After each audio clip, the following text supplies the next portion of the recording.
It is wonderful to be here, especially, we're seeing, thank God, during these very challenging times, we are seeing slowly 2 steps forward, sometimes a step backwards, but we're going in the right direction in terms of the world opening.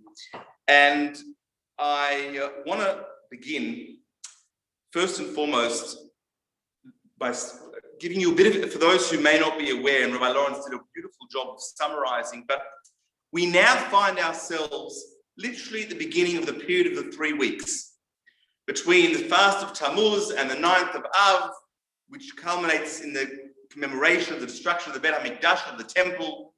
And we know, our rabbis tell us, that the destruction of the temple was a result of a lack of unity, the way people speak to each other, the way people treated each other. And in fact, they say that Chazal, our rabbis tell us that every generation, when the temple's not rebuilt, it's as if that generation themselves are responsible for its destruction. And now, of all times, is the time when we want to do all we can to unite the Jewish people. We've got enough enemies. We've got enough people who aren't such fans. We need to be fans of ourselves, and we need to learn to accept everyone for who they are. And the reality is that the Jewish people have always comprised multicolored tapestry. And Tzohar Rabbinical Organization is an organization dedicated to giving back to hundreds of thousands of Israelis their Jewish identity. Why? I mean, who could have imagined? How could it possibly be that in the state of Israel, the land of the Jewish people, the home we yearn for so long, how can it be that of all places, there is such a distance between such a large part of the population and their Jewish tradition? And that's what Tzohar is dedicated to doing. How do we do it? We do it in a series of ways. Because so many Israelis, in fact, most non-religious Israelis, forget shul on Yom Kippur. They don't go to shul at all. They don't belong to a shul. They don't have a shul. They don't have a rabbi. When it's time to get married, who do you ring? You can't pick up the phone to Rabbi Lawrence as people do. And it doesn't matter if here in this shul, if someone comes 3 times a day or once a year, they've got an address. They've got a place to turn to. For smachot, for sad times, they've got an address. They've got a community. In Israel, it doesn't exist for most of the non-religious community. And imagine for a moment that someone, God forbid, passes away and there's no rabbi to come to the funeral. There's no rabbi at the funeral. There's no minyan. There's no rabbi to come to a minyan. How can there be a rabbi? If you don't belong to a shul and you don't know a rabbi, it's impossible. So you meet your rabbi at your wedding. We need to have a society where everybody feels at home and a part of the Jewish people. And Tzohar is dedicated to this mission through the weddings, through being there for families, through our Chagim program. 70,000 people come for Yom Kippur to daven, but they don't go to shul. No. They come to our pop-up shuls across the country, and Shavuot, and Purim, and other Chagim. And B'ezrat Hashem, we're about to start Kabbalat Shabbat as well. So, Tzohar is an incredible organization. And it is making incredible difference for the 10,000 people, couples, who get off to Cyprus every year. The numbers are being impacted, are being reduced because of Tzohar's work, because there's an address that people feel very comfortable turning to. But how have we reached this point? How is it possible that we've reached this point where there is such a division and such a distance between so much of the population and Jewish tradition? And it's come about, as many will know, as a result of numerous factors. One of those is, I live in Israel. I don't really have to make that effort. I was discussing it with somebody earlier on. You don't have to make that effort because It's Israel. I'm walking the streets of the holy streets. It's there. I don't have to do anything else other than just being there. And that we paid a price for that. Number one. Number two, because there is no separation of religion and state in many areas of lives, the choice is taken away. And I'm not here tonight to advocate for or against that separation that should or shouldn't be. And when David Ben-Gurion, as the first prime minister, said, we're going to do the following things as a Jewish state, it's going to be A, B, and C, the Jewish calendar, Jewish marriage, etc. I understand. I think we all understand the rationale. But hindsight is 20/20. And the reality is that when you try and tell people what they can and can't do, it often doesn't work. So and not only that, the processes in Israel are often, because we've grown to become quite a large nation, thank God. There are systems in place. Israel's a bureaucracy. So getting a building permit is a bureaucratic process. Getting a driver's license can be a bureaucratic process. Thank God today in Israel it works quite smoothly. And I speak from personal experience as an Olev from only 5 years ago. But getting married is also a bureaucratic process. You take the number off the wall and you're a number, and it's very difficult. Today, we look in Israel and there's a lot of animosity. As you all know, we've just come out of a marathon of elections. It was extremely upsetting, both for those in Israel and a diaspora Jewry. It was embarrassing to think we're in this situation. But if you recall the genesis of these elections and the ensuing elections, the issue at the center has been religion and state. It was Avigdor Lieberman in that first election who was holding the cards and would not allow a government to be formed unless the following things happened, A, B, C, D, regarding whether it was Haredim in the army, whatever the issues were. If it wasn't for those issues and for Avigdor Lieberman, there would have been a government after the first election. So that's where we are today. Now, I want to emphasize there are wonderful benefits to what's happened in Israel in terms of religion and state. You've all been, I'm sure, if all of you have been to Israel at some point, and if it's Hanukkah and the donuts are coming out, or if it's Shavuot and it's a cheesecake, doesn't matter. It's walking through the streets on Sukkot and seeing the Sukkot everywhere. What a blessing. This is the state of Israel, the homeland of the Jewish people. And that's the way it should be. But there's been a flip side, and we paid this price. I want to tell you that this government that has been formed there are certain issues that are front and center.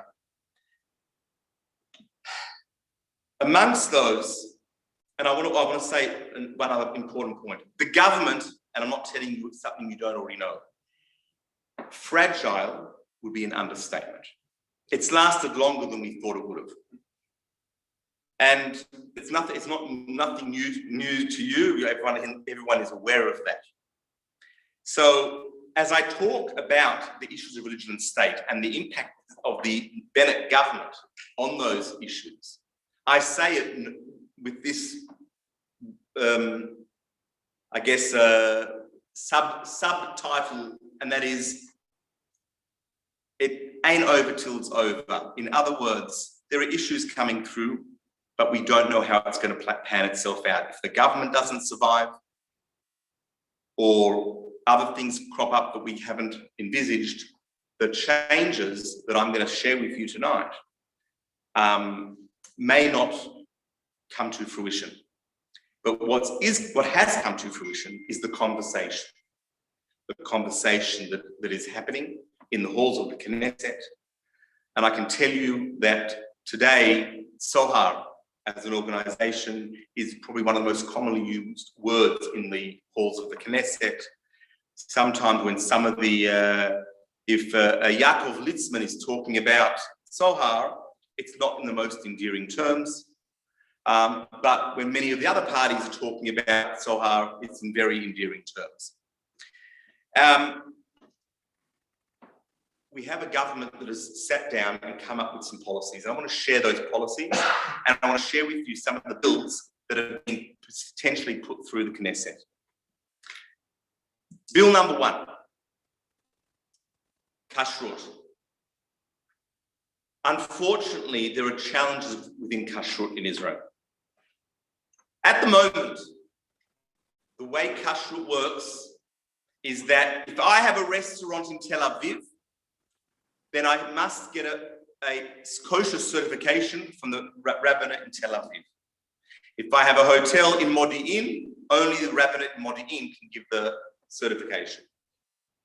What we would like to see happen, and we believe in the halakhic authority of the Rabbanut. I don't want to paint a picture of any attempt to do anything other than effect change for the better within the Rabbanut. It's very important.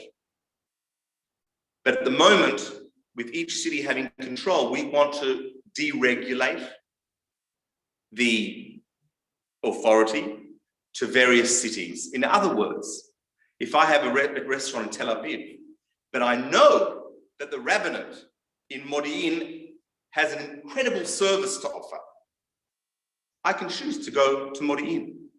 By the way, this is what happened with marriage. The reason Tzohar can do weddings is because before 2016, the law was boy from Tel Aviv meets girl from Modi'in. You could only register to do your marriage through Tel Aviv or Modi'in. In 2016, the Tzohar bill was passed in the Knesset, which meant you could register your marriage in any city in Israel. Wherever you get the best service, that's where you can get married. And that's what we want to do with kashrut. So that's bill number 1. And in fact, Naftali Bennett spoke about it in the Knesset, I think 10 days ago. And it's interesting, within his first, I think, 4 or 5 days of being a prime minister, he speaks about kashrut. Number 2, and I'll say number 2 has been part of the platform, but it's not necessarily, it's a 50-50 as to how it's going to go. And that is the issue of conversion. Tzohar does not do conversions. Conversions can only be done in Israel under the auspices of the chief rabbinate. However, because of the desire to make everything, issues of religion and state, as consumer-friendly as possible, the aim is, at the moment, conversion rests under the, let's call it the national rabbanut. The chief rabbis of each city do not have authority to do conversions. They used to have authority up till about 30 years ago, and then it was handed over to the national level. There is a desire to give that authority back to the rabbis in each city. And of course, the rabbanut should have checks and balances in place, but it means you might get service A from this city rabbi and service B from that city rabbi. And obviously we're only talking about halakhic conversions. But the aim is to some extent, just deregulate it, just to open up a little bit of competition. Competition is a healthy thing. And that's what we want to try and achieve. 2 other changes that are being looked at under the new government. One is the education system. In Israel, for those who may not be aware, just very, very briefly, there are many streams of schools, but broadly speaking, there is what we call mamlachti schools, government schools, and mamlachti dati, religious government schools. And in the mamlachti schools, the government schools, there is little to no Jewish education as it relates to basic Jewish skills. What's a siddur? What's a pair of tefillin? How do we light Shabbat candles? Basics that we would expect from our schools our kids go to in London are not happening in Israel. They learned enough, but it's a historical document. So to go through your schooling in Israel and not get some basics is actually quite frightening. And we believe that there's got to be some change happening at the level of the school level, because that's where it all starts. That's one issue that's being looked at. Another issue that's being looked at is making sure that there's equity in terms of how a chief rabbi is chosen of the country. The way the chief rabbi is currently chosen is there are 150 people who choose that rabbi, the Ashkenazi chief rabbi. And we just want to make sure that, in a couple of years' time, Rabbi Lau, after 10 years of being its chief rabbi of Israel and having done many, many wonderful things for the state, he'll stand down and there'll be time to look for a new chief rabbi. But there also needs to be a sort of a more balanced makeup of the 150 people.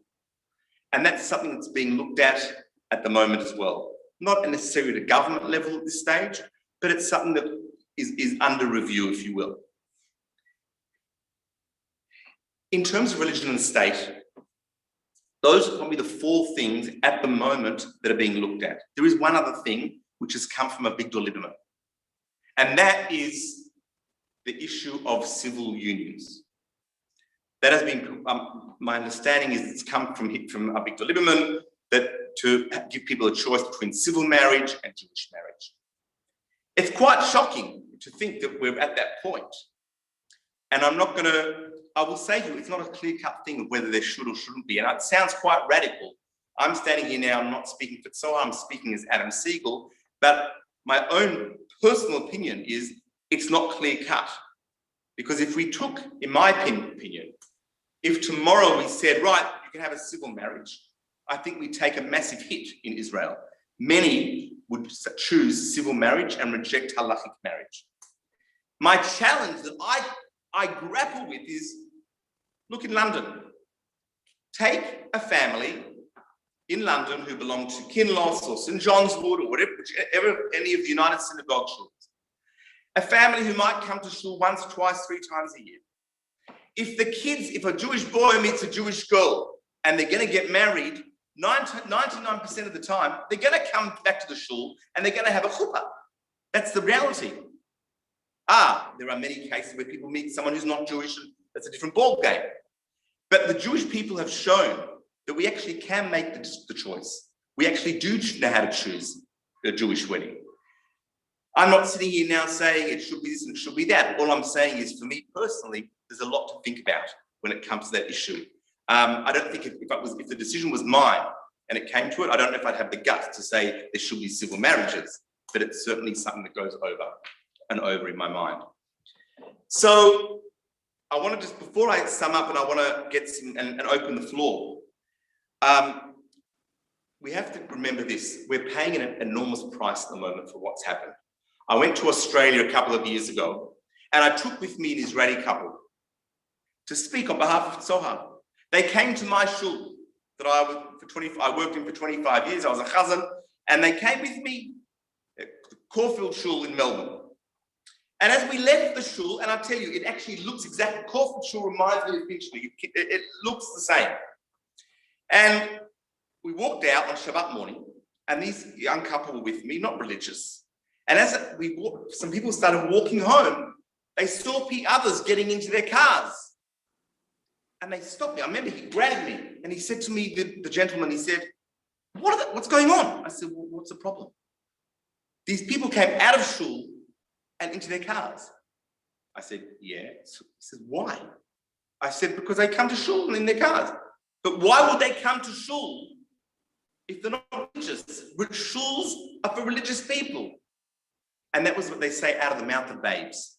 And we're dealing with a major challenge here, but a challenge that can be addressed.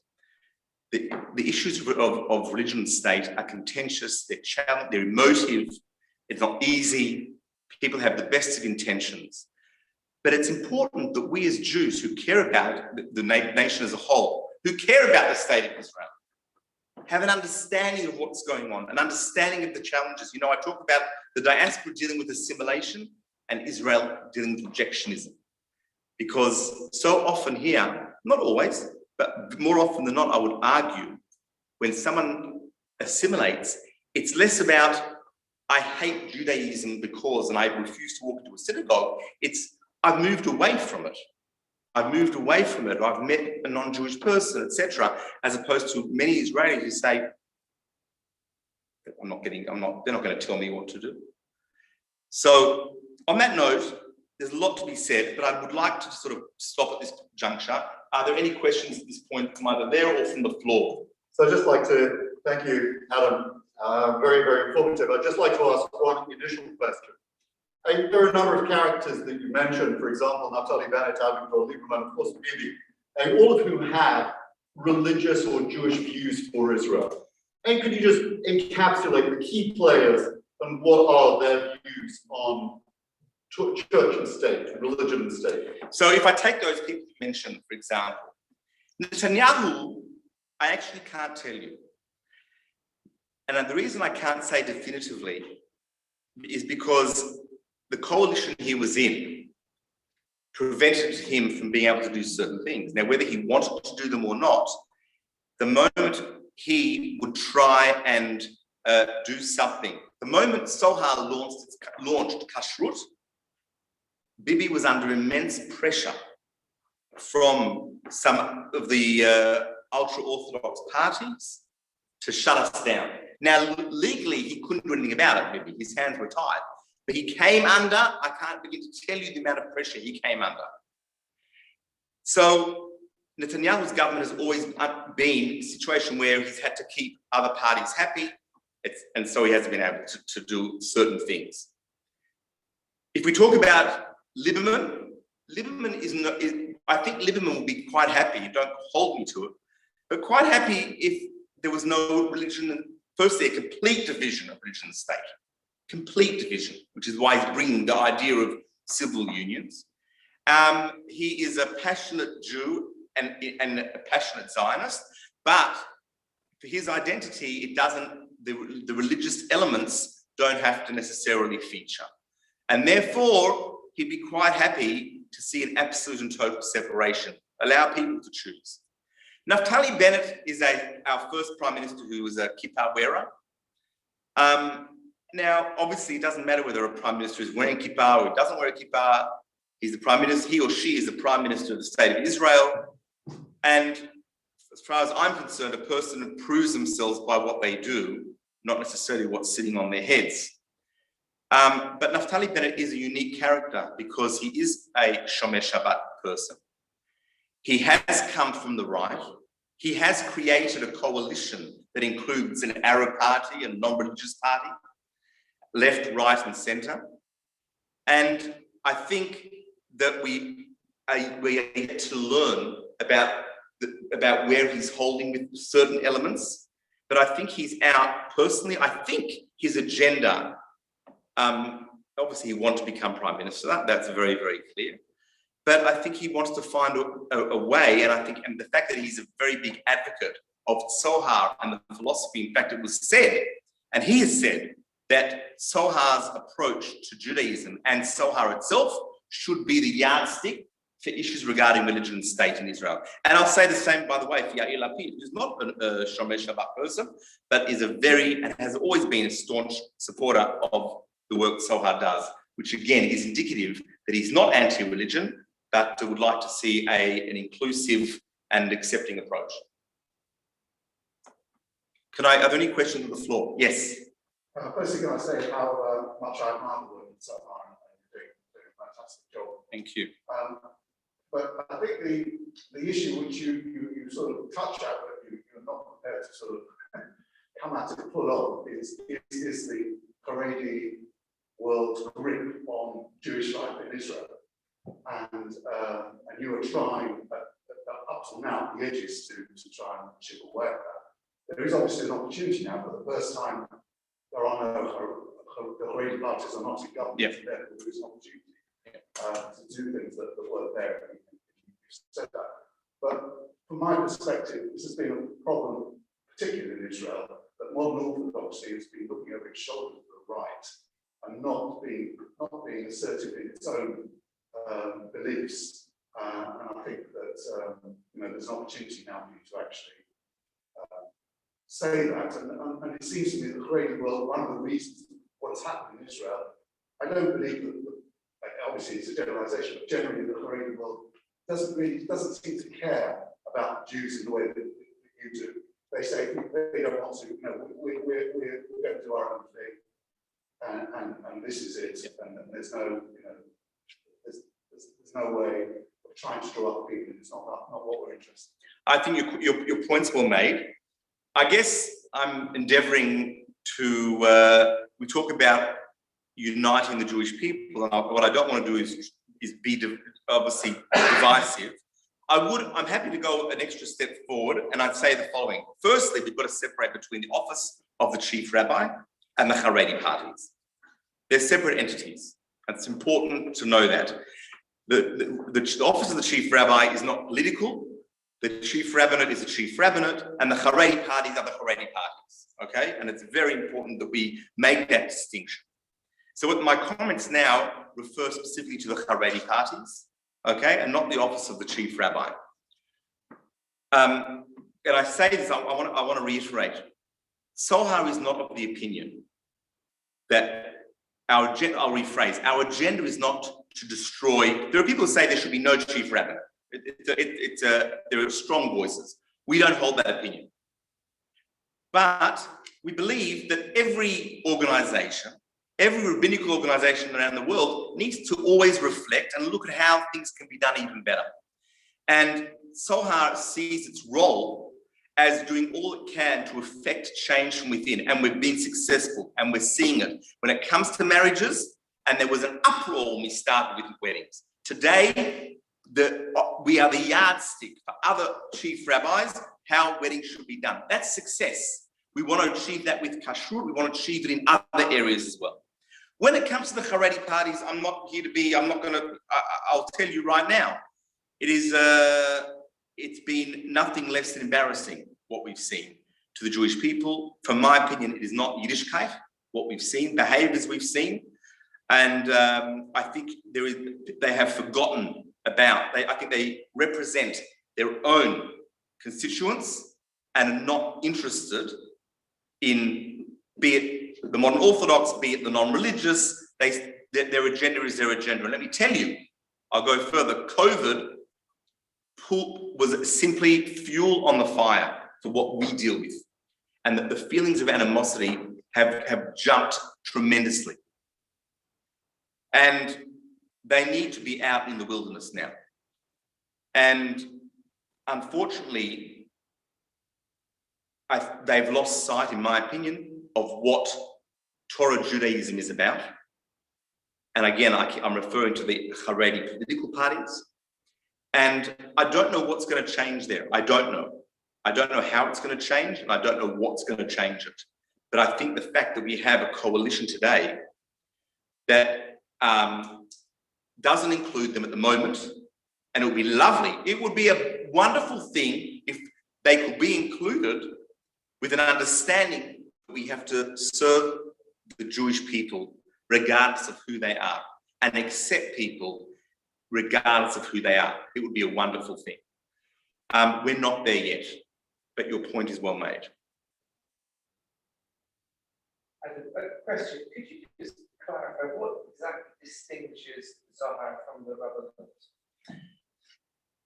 The Rabbanut is a government, is an arm, so to speak, of the government. It deals with issues of religion and state, okay? That's of religion within the state of Israel. Tzohar is an independent rabbinical organization in its structure. We do not have authority under the law of Israel, for example, to undertake conversions or oversee the giving of a get, divorces. That's something under the law of Israel that only has the authority of the rabbinate. More than that, we can't become our own independent marriage department that registers marriages. We have to be a conduit under the law of Israel to the rabbinate. And everyone who marries through Tzohar is marrying through the rabbinate, but is not actually dealing with the rabbinate. They're dealing with us, and we submit the documents. So I'm giving you just an explanation of how things work. Under the law of Israel, the Rabbanut has absolute authority over issues regarding over many issues regarding religion. Am I answering the question, or if you want to? No, the answer, but why would they use you? Why would people use you and not go directly to the government? I think the answer to that question is this. Tzohar has a reputation of taking an extremely personal approach, a very warm and welcoming approach to every couple who comes to us, to every family who walks through our doors wanting their Jewish status proven. We have a whole forensic unit, especially for the Jews from the former Soviet Union. When they come to our tefillot on Yom Kippur or any Chag, they like the service they're getting, and they have a choice. So they come to us. The rabbinate, there's a certain reality. As I spoke earlier on, Israel is quite bureaucratic.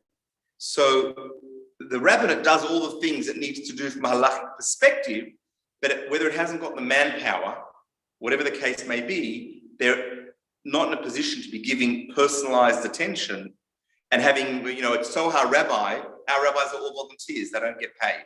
Our bridal teachers are all volunteers. When a couple gets married through Tzohar, the rabbi will ring this couple up, invite them over to his home and sit down with tea and cake and coffee for an evening with them. The bridal teacher will invite them for a one-on-one lesson. Whereas the Rabbanut, the structure is such that it's a mass lesson. Not maths, but mass. And so you're getting very personalized attention. The rabbi knows who you are. When the rabbi turns up to the wedding, he knows he knows you. He knows what you want. No different to when a couple meets with Rabbi Lawrence before a wedding. That's what they get. So if you want that service, you can come to us and we provide that service. The Rabbanut is not set up to provide that service, which doesn't mean there aren't people. If you are observant and you belong to a shul and you've got a rabbi, you can go to the Rabbanut and do the registration. You call your rabbi, who's also registered in the Rabbanut, so you can get a wonderful wedding. But if you don't have that rabbi, it's very hard to get that service unless you come through Tzohar. The question has come through on the chat. How many rabbis are involved in Tzohar and how many are Anglo/Israeli? So who makes up Tzohar? So Tzohar comprises, very interesting, it's a good question. Tzohar has 800 volunteer rabbis across the country. We have some 400 volunteer bridal teachers who, because under the law of Israel, going to a lesson on mikvah is not a choice. You can't see that. You have to remember again. You come and register your wedding. You are not religious. So, if you're not religious and you haven't got a rabbi and you haven't had for whatever reason you haven't come through Tzohar, you go to a group lesson. The ladies all sit together, 20 women, and it's not as easy when you've got 20 people sitting in a room trying to explain what the significance of mikvah is. So we have these 400 ladies who are trained, and they talk about relationships, and they invite the husband and the wife, the bride and the groom to the lesson. So we comprise of those, say, 1,200 volunteers. We also have a lay board of lay leaders. We also have a rabbinical leadership, which comprises of Rabbi Stav, Rabbi Sholo. Yuval Sholo is a world expert on ethics, and Rav Rafi Forstein, who's a world expert in the field of education, special education, as immediate rabbinical leaders. But we also have a council of almost 40 rabbis who sit on that. Whether it's Rabbi Riskin, whether it's Rabbi Yaakov Meidan from the Gush, Rav Benny Lau, so when there are big halachic questions for us to decide to take a position on, we have a team of rabbanim. In terms of where they're from, we have Anglos, we have Israelis. Most of the rabbis are Israeli born and bred. But at the same time, we have quite a number of Anglo rabbis who and English speakers, but also others like South American, Spanish speakers, Russian speakers. We sit with a couple. We often have couples who are Russian, the families are Russian, and they want the chuppah done, they want an explanation in Russian, so we can match up a Russian-speaking rabbi, for example. So that's really what's comprised of. I'll also say this to you. We also have a very strong focus on disabilities. So we work very carefully with communities about how do you make your shul accessible, the halachic importance of making sure everyone's included. Unfortunately, there are couples who find it very hard to be accepted to get married because of certain disabilities. And when they come to us, we have halachic experts. If someone, we had a couple who came in. He, through his disability, was unable to talk. How do you say "Hurry up, mekudesh li" and give a ring if you can't say those words? You have to say those words. So he had an iPad under the chuppah, and the bride was unable to stand. So the rabbi said, "Everyone's sitting for the chuppah. We're all going to sit, and we're going to do this together as one." And it's those kinds of things that very much appeal to the population, and they know that we're in a position to be able to give a very personalised and warm service, if you will, to all those who come to us. So we've asked about rabbis, and you talked about inclusion. I suppose that leads into a question on women's issues and women's participation, women as teachers within Tzohar, and women's inclusion in, for example, a chuppah, the ability to say something, or to recite a bracha, and just Tzohar take a line on that when families want it. So the answer, it's a good question. Firstly, the voice of women is certainly heard. I think we've got further to go. We have what's called Yotzot Halakha, ladies who have qualified and to become halachic experts in certain fields, some in many fields who we're very involved with and who are part and parcel of the organization. Number one. Number two, when it comes to what goes on in terms of a lady's role under a chuppah, anything that is halachically allowed, we have no problem doing. If it may not sound radical, if the lady wants to turn around and give a ring to the man, that could certainly be done. As long as it's done, everything's done halachically. There is no compromise on halakha. But there's also, one has to remember, what is halakha and what is sometimes the way it's always done, and not necessarily one and the same. So where it's halachically allowed, without going into individual examples, other than that, the example I gave of the ring, Tzohar is very happy to include women, again, within the confines of halakha. Yeah. Oh, sorry. This one was about the relationship between Tzohar and the non-Nazi world. Right. What is the relationship, if any, between Tzohar and the Haredi world? Excellent question. And is there any sort of way, for example, in relation, for example, the Haredi jobs, for example, is there even that Tzohar can do in relation to that? Okay. First, I want to emphasize Tzohar, and thank you for the question. Tzohar is apolitical. I think whilst we try and we might want something put through Parliament, that we're not the politicians doing it. We are apolitical. We work with every government. When it comes to the draft is a political issue. Now, will there be a stance on it? It's not a halachic stance. It's in a matter of opinion. So Rabbi Stav may have one opinion, Rabbi Shula may have, Rabbi Foshti may have another opinion. So it's important to emphasize. In terms of the first part of your question, and that is our relationship with Haredim, it's I'll put it to you this way. Publicly, you won't see, we've got volunteer rabbis who wear kapotas. We've got some rabbis who come in their kapot and do the weddings. When it comes to the leadership, we have a relationship with some of the what's called the Gedolei Hador, the leaders of the generation in the Haredi world. And I've sat actually in a meeting not that long ago with a particular Gadol in the Torah world. And I'm not going to share the name, okay? I'm not going to share the name at this point out of respect for him. And he's in a position where he sat there and said, Tzohar's doing incredible things. But he doesn't want to put his name to it. And therefore I'm going to respect that. Does that mean he agrees with everything? We didn't unpack every element of what we do. But I can tell you, we walked into this room, and when my staff walked in, his rub stood up. And it was actually quite an emotional thing for me when that happened. So, no, publicly, will you see a whole thing with Haredim and Tzohar together? No, you don't. You don't. But it's not through anything. We would be very, very happy. Very happy. We would love to work together. And if Rav Stav wants to speak to Rav Lau, they can pick up the phone to each other. They do. They know each other well. They have a relationship. There's no. So that is important. Does that mean Rav Lau necessarily loves everything? Maybe thinks he'd rather we didn't get him to do.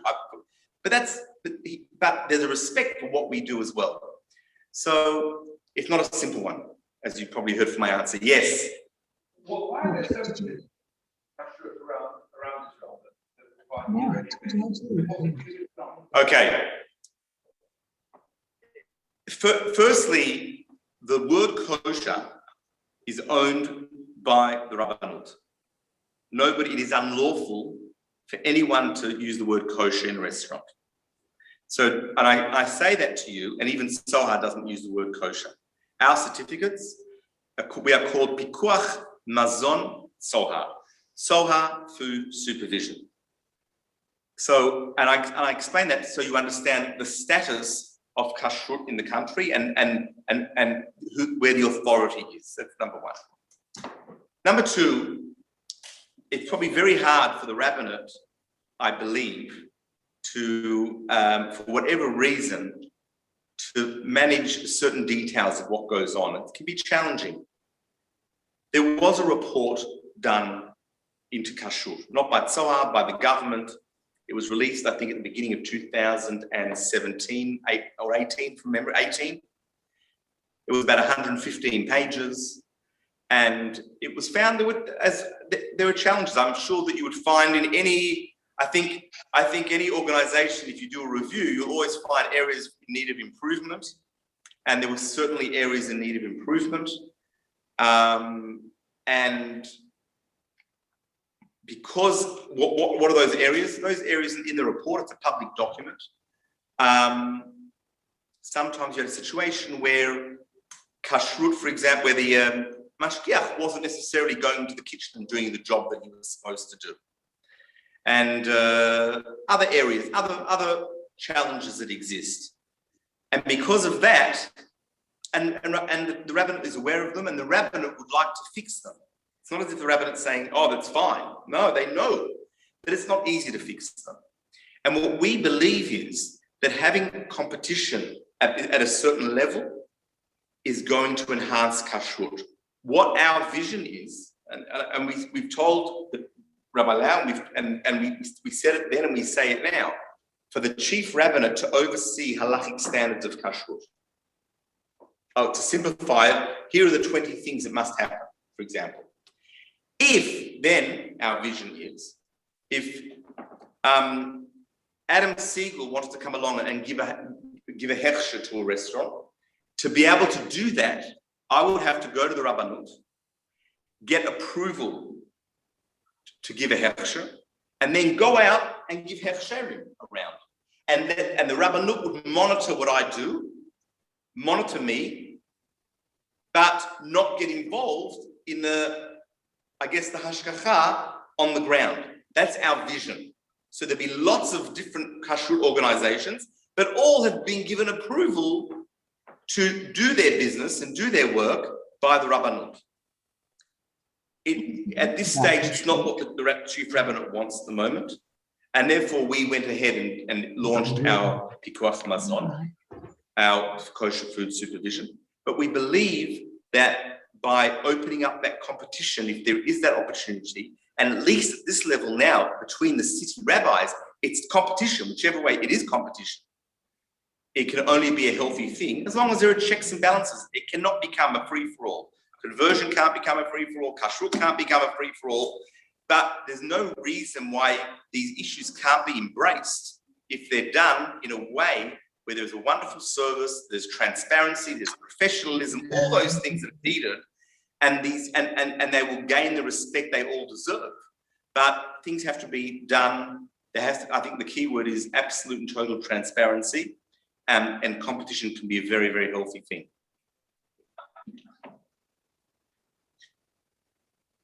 Any final questions? Any final questions? Yes. I want to.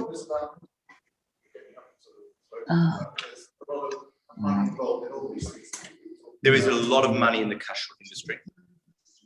There's money in many of the industries. Whole thing's about. It's very, if you are, yes, the answer is there is money involved. How that money, in what ways that money comes into it, it varies from issue to issue.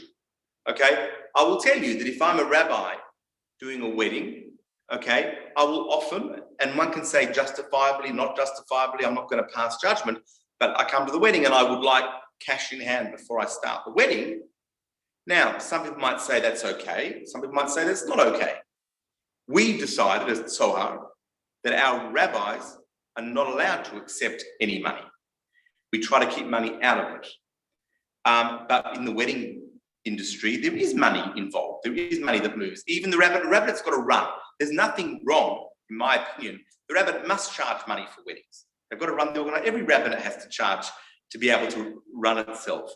It's not always easy to police and manage every rabbi out there who's doing weddings. It's not a simple thing. Kashrut, yes, the report spoke of kickbacks and different things that went on. And it's not the way it should be. Mashgichim, who are the mashgichim? We are believers, actually.